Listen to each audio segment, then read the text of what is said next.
మీ business ఏదైనా మీ ఊర్లో promotion చేయాలంటే అది సుమన్ టీవీతోనే సాధ్యం. ఇప్పుడే సంప్రదించండి. Welcome to Suman TV. ఇప్పటికే 175 నియోజకవర్గాలకు సంబంధించిన అభ్యర్థుల పేర్లు అయితే దాదాపుగా ఖరారైపోయినాయి.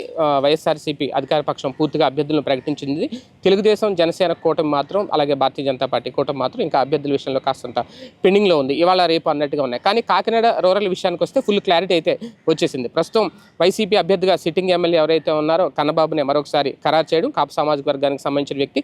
అదే నేపథ్యంలో బీజేపీ, తెలుగుదేశం పార్టీ, జనసేన కూటమి అభ్యర్థిగా పంతం నానాజీ పేరైతే ఆల్మోస్ట్గా ఖరారైపోయింది. విడుదల కూడా చేసేశారు, ప్రకటించేశారు. ముందు తొలి లిస్టులోనే ఆయన ప్రకటించిన నేపథ్యంలో ఆయన ప్రచార పర్వంలో కూడా మునిగి తేలుతున్నారు. ఈ నేపథ్యంలోనే 2019 సంబంధించి ఈ ముగ్గురు విడివిడిగా పోటీ చేశారు.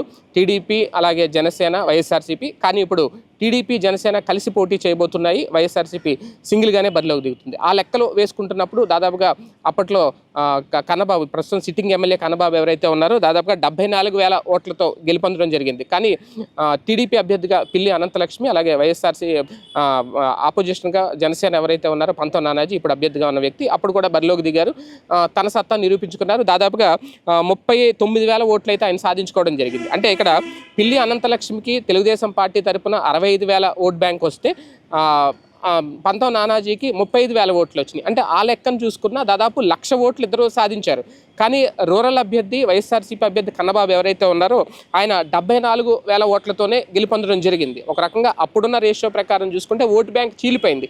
కానీ ఇప్పుడు పవన్ కళ్యాణ్ గారి లక్ష్యం కూడా అదే. ఆంధ్రప్రదేశ్లో ఎట్టి పరిస్థితుల్లో వైసీపీ ఓటు బ్యాంకు చీలకూడదు అనేది, వ్యతిరేక ఓటు చీలకూడదు అనేది. వైసీపీ వ్యతిరేక ఓటు చీలకూడదు అంటే తెలుగుదేశం పార్టీ, జనసేన రెండు కాకినాడ రూరల్లో గతంలో సాధించుకున్న 65,000, తెలుగుదేశం పార్టీ 65,000 ఓట్లు, అలాగే జనసేన సాధించుకున్న 39,000 ఓట్లు, ఈ రెండు కలుసుకుంటే కనుక దగ్గరగా 104,000 ఓట్లు వాళ్ళే సంపాదించుకున్నారు అప్పుడు.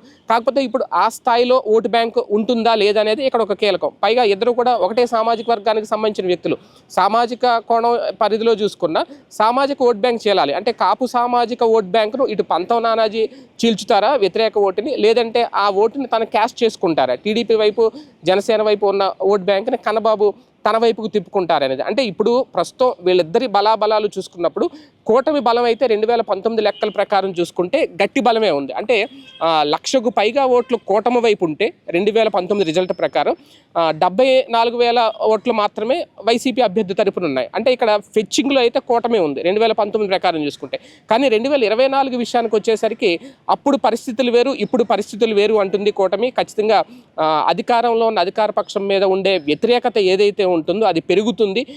సంక్షేమం పొందిన వాళ్ళు, సంక్షేమం పొందని వాళ్ళు, సంక్షేమం వద్ద లబ్ధి పొందిన వాళ్ళు, సంక్షేమం వల్ల ప్రయోజనం పొందని వాళ్ళు ఖచ్చితంగా వాళ్ళైతే ఇటు వస్తారు. ప్రధానంగా జగనన్న కాలనీలు కానీ, లేదంటే పింఛన్లు కానీ, ఇంటికే రేషన్ కానీ ఇవన్నీ కలిసి వస్తాయి అనుకుంటే మద్యం విషయంలో ఉన్న వ్యతిరేకత కానీ, లేదంటే జాబ్ క్యాలెండర్ విడుదల చేస్తానని చెప్పి ఇంకా చేయకపోవడం కానీ, మెగా డిఎస్సి అని చెప్పి తూతు మంత్రంగా 6,000 పోస్టులకే పరిమితం చేయడం కానీ, ఇదంతా కాస్తంత వ్యతిరేకత ఉంటుంది అనేది కూటమి యొక్క అభిప్రాయం. ఆ వ్యతిరేకతను క్యాష్ చేసుకుంటే ఖచ్చితంగా 1,00,000కు పైగా మెజార్టీతో కూటమి అభ్యర్థి గెలిచే అవకాశం ఉంటుంది. అలాగే సామాజిక కోణంలో కూడా ఖచ్చితంగా పంతం నానాజీకి అవకాశం ఉంటుంది అనేది కూటమి అభ్యర్థి యొక్క భావన. కానీ సిట్టింగ్ ఎమ్మెల్యే కన్నబాబు మాత్రం ఖచ్చితంగా ఇప్పుడున్న పరిస్థితుల్లో గతం కంటే ఎక్కువ ఓటు బ్యాంక్ వస్తుంది, కూటమి కట్టుకోవడం వల్ల వాళ్ళకి లబ్ధే తప్ప నష్టమేమీ లేదు అనేది కన్నబాబు ధీమా వ్యక్తం చేస్తున్న పరిస్థితి. ఓవరాల్గా ఏం జరుగుద్దనే చూడాలి. కానీ కాకినాడ రూరల్ మాత్రం, అంటే కాకినాడ సిటీ, రూరల్ రెండూ కంపేర్ చేసుకుంటే